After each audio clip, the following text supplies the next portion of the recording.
puestos a medir cosas, a medir los comportamientos colectivos, institucionales, a veces de individuos, sobre todo individuos que tienen mucha responsabilidad y que tienen la obligación a veces de dar el ejemplo. No hay duda de que el coronavirus nos ha dejado muchas lecciones. Pienso que cuando todo esto termine de pasar, si es que se puede llamar pasar, porque más bien yo creo que lo que estamos viendo es una adaptación a la realidad del COVID-19 y este podría culminar siendo simplemente una parte más de nuestras vidas, como lo terminaron siendo otras pandemias en su momento, y ojalá que en algún momento veamos una reducción de los números hasta que la misma pueda terminar diluyéndose en las cosas que, digamos, siempre han estado ahí como los motivos tradicionales de fallecimientos y de hospitalizaciones en el hombre. Y podemos hacer ese recorrido viendo ciertamente cómo ha sido el comportamiento del sector salud. Son muchas las cosas que podrían perfectamente corregirse, no solo en cuanto a la inversión, sino también en cuanto a la calidad del gasto, en cuanto al estado de las infraestructuras, en cuanto al equipamiento con el que trabaja ese personal, el nivel de riesgo que se toma, la capacidad rápida de respuesta, cómo está incluso también desde el punto de vista de nuestras características geográficas, cómo están repartidos los centros de salud que pueden hacerle frente a este tipo de situaciones, si estamos todavía descansando, como de hecho lo estamos, ante la supercentralización en Santo Domingo de los centros de más calidad, etcétera, etcétera. Ahora, lo que no puede dejarse de lado en esta lectura es el hecho de que hay unas cuantas cosas que tienen más que ver con el Estado de Derecho, que sería importante fortalecer, revisar, y que de aquí hasta la próxima, que yo quiero insistir, no me gustaría estar vivo cuando ocurra la próxima. Ojalá que la próxima no la vean ni siquiera las próximas 3 ni 4 generaciones que nos sigan. Ese sería mi deseo de corazón. No me gustaría ni siquiera que la generación de mis nietos le toque ver otro asunto como este, pero al final es la vida, el mundo es ancho y ajeno. Podría ser perfectamente hasta dentro de un par de semanas. Lo que sí me interesaría como dominicano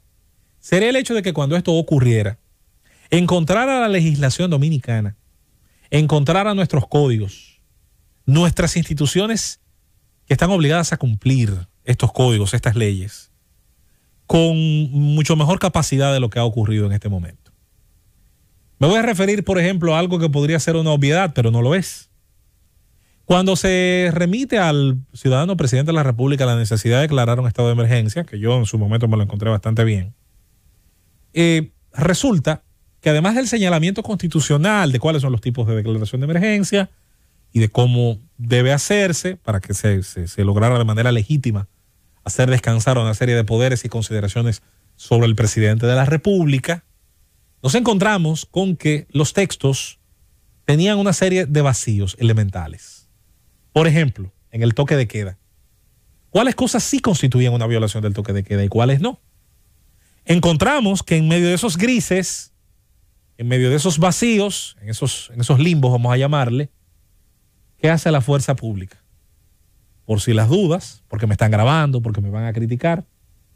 aparece generalmente el lado más rústico,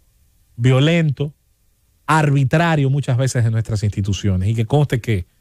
siempre he defendido a la inmensa mayoría de nuestros uniformados policiales y militares, pese a que unos cuantos son más que suficientes a veces para dañar la imagen de todos.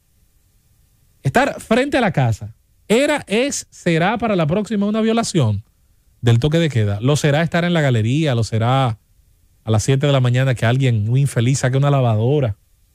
o un par de sillas, lo será mandar a un muchacho a buscar a lo mejor una comida o algo a donde el vecino de al lado o del frente,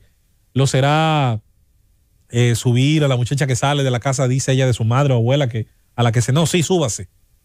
Son cosas para uno preguntarse, porque si bien es cierto que una parte de nuestra sociedad le reclama a la autoridad dureza, mucha mano dura para el otro, sobre todo si el otro tiene ante todo orígenes humildes, habita un barrio de condiciones que no son las mejores, es muy fácil muchas veces desde cierta comunidad de exigir mano dura, cuando la mano dura ha sido lo que más ha sobrado aquí. y la verticalidad con la que se aplican muchas veces estas instrucciones que no están muy claras, hay que decir que han terminado más de una vez con la vida de un infeliz, cuando no con la libertad de muchos otros. A veces hay que ponerse en los zapatos de una madre, de esos muchachos que se llevan enredadas, que gracias a Dios la mayoría al mismo día aparece y se sabe dónde está. Recuerdo que cuando allá en la Charles Sommer o en alguna de las calles de los Prados eventualmente ocurría, bueno, nada más había que simplemente conducirse al 9 y qué bueno, aparecían todos. Pero saben que a veces no han aparecido, a veces una madre tiene que terminar un par de semanas después, entre cuartel y cuartel, terminando a lo mejor en una de las cárceles, porque uno de esos muchachos se lo llevaron y porque simplemente le pareció al que iba manejando la perrera o al comandante. Y ese tipo de cosas, hay que decirlo, en nada le han sumado un ápice de tranquilidad a la seguridad ciudadana. Nosotros con perrera y sin ella, con retenes y sin ellos, con redadas y sin ellas, seguimos siendo una sociedad que en muchos lugares, incluyendo el centro de nuestra ciudad más habitada y desarrollada y económicamente más importante, que es la ciudad capital y esencialmente el Distrito Nacional, seguimos siendo una sociedad con aspectos de inseguridad que son risibles en pleno siglo XXI. El Estado de Derecho debe primar ante todo. Las leyes son uno de las pocas áreas humanas de práctica y estudio que son universales. A mí me gustaría, con toda honestidad lo digo, que en una próxima ocasión, en un próximo estado de emergencia provocado por lo que sea, huracán, guerra, invasión, que insisto, son motivos que me encantaría no se repitieran nunca, pero somos humanos y estamos en medio de esta dimensión material que es la vida que nos ha tocado. Y puede pasar. Cuando vuelva a ocurrir, atención legislador dominicano, que tiene muchas cosas de qué ocuparse, y la próxima generación de legisladores que acceda a una curul, además de, como digo yo, proponer una legislatura entera derogando lo innecesario, derogando lo que se contradice a las leyes sustantivas y a la Constitución en general,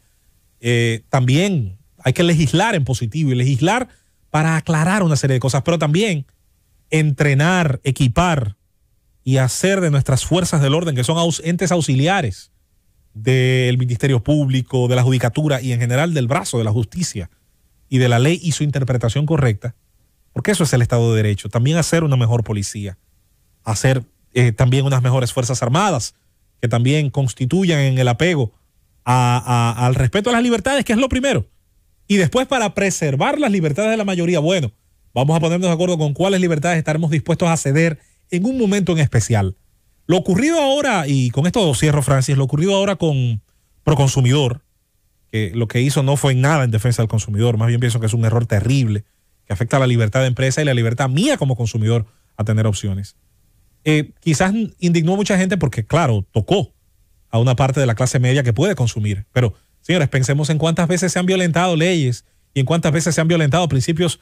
que deberían ser básicos del debido proceso cuando ha afectado a otros que quizás no tienen otras formas de expresarse más claras, más preclaras que las redes sociales. Ha habido mucha arbitrariedad, ha habido muchas cosas evitables también durante este toque de queda, durante este estado de emergencia. Pienso que hay mucho por hacer en cuanto a recordar para qué existe la ley. Ese acuerdo entre ciudadanos libres que se supone protege, primero que nada, esas libertades individuales. Vamos a la pausa.